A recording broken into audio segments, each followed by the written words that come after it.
Something really big just happened in Malaysia. A kind of quiet legal revolution. For what feels like forever, fighting bullying has been this tough, uphill battle. But guess what? The rule book has just been completely rewritten. So, let's get right into it. So is bullying actually a crime in Malaysia? I mean, for the longest time, the answer to that was kind of blurry, right? Well, not anymore. The picture is getting way clearer. In this explainer, we're going to walk through exactly what's changed, what your new rights are, and most importantly, how the law has your back now. And these changes, man, they couldn't have come at a more critical time. Just look at this number. Between 2022 and 2023, the number of reported bullying cases, and I'm stressing reported here, shot up by more than 50%. That is a huge jump. We're not just talking about a statistic. This is a full-blown crisis that needed a response.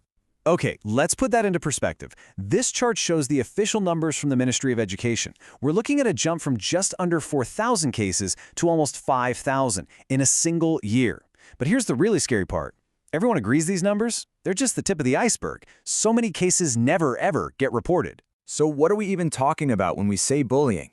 Let's be clear. In the eyes of the law, this is not just kids being kids. It's defined as something very specific, an intentional and repeated act of aggression. And that's a wide net. It covers the obvious stuff, like physical violence and verbal abuse, but also things like social exclusion and, of course, the big one, cyberbullying. So, with this crisis boiling over, the legal system had to respond. And boy did it. We're talking about the biggest update in decades. We're moving away from this kind of messy patchwork of old laws to a brand new, powerful legal shield, one built specifically to take on bullying. And to really get how huge this is, you got to look at how things used to be. For years, we relied on these broad general laws, right? Like the Child Act or the Communications Act for anything that happened online. But now, for the very first time, we have landmark changes to the penal code itself that specifically call out bullying as a crime. I mean, this is a massive, massive leap forward. And this is where the rubber meets the road. Just look at how serious these new laws are. We're talking Section 507B, threatening behavior that causes distress. That's up to 3 years in prison. Then there's 507D, bullying that leads to self-harm or worse, 10 years. The law is also going after doxing, when someone dumps your private info online to harass you. But maybe the biggest game changer is Section 507G. It redefines harm to include psychological trauma.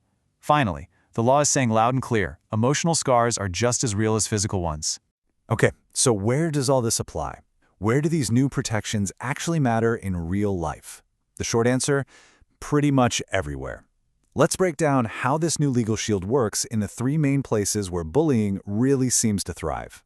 All right, first up, schools. This is often ground zero for bullying, right? Well, the Ministry of Education isn't just suggesting a few changes here. No, they have mandated a whole new, much tougher approach for every single school in the country. So what does this mean for you? It means schools now have a legal duty to act. They have to record every incident.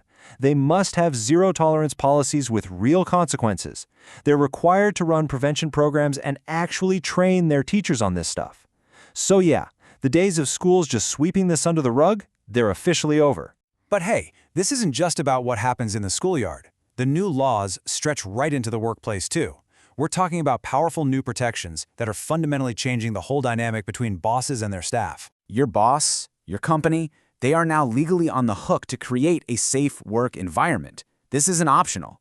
It means they must have clear anti-bullying policies. They must train people on how to spot toxic behavior. And they must investigate every single complaint that comes in. This is huge. It gives you, the employee, the power to speak up, knowing the law says your employer has to listen. And of course, we have to talk about online, the digital world. It's a place where, being anonymous has let harassment just run wild.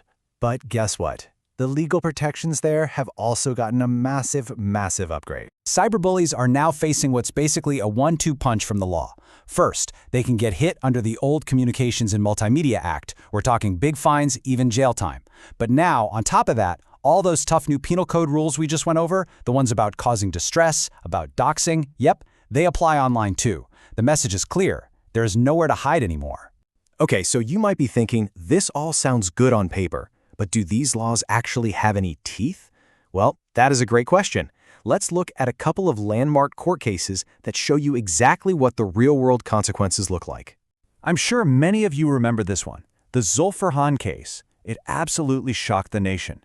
This was a Navy cadet officer who was tortured to death by his classmates over a stolen laptop. The court's response was unlike anything we'd seen before, and it sent a chillingly clear message. If your bullying leads to death, it will be treated as murder. And those 6 students, they were sentenced to death. And what's so powerful about comparing these 2 cases is that it shows you just how far the law can reach. On one hand, you have the Zulfarhan case, horrific physical violence. But on the other, you have the Rajaswari case, which was all about vicious online harassment. And in that case, the bullies were also found guilty and sentenced. It proves that the law can and will deliver justice, whether the crime happens in the physical world or the digital one. So now we have these powerful new laws on our side. The most important thing now is knowing how to actually use them. If you or someone you know is going through this, please listen. You are not powerless. Here's your step-by-step toolkit for taking action. It really breaks down into 3 simple steps. Okay, step 1, document everything. And I mean everything. Evidence is your absolute best friend. Keep records of dates, times, screenshots, messages, who saw it happen, all of it. Step 2, report it. Use the proper channels, whether that's your teacher, your HR department, or the report button online. And step 3 is crucial. If you get ignored, you escalate. You go higher up, to the Ministry of Education, the Department of Labor, the MCMC, or if it's a serious threat, you go straight to the police. You have a right to be taken seriously. So there you have it. Malaysia has built this powerful new legal fortress to fight bullying. The laws are in place, the courts are backing them up, but that leaves us with one final, really big question, doesn't it? The laws have changed, but is that enough to change the culture? And that, I think, is the real challenge that lies ahead for all of us.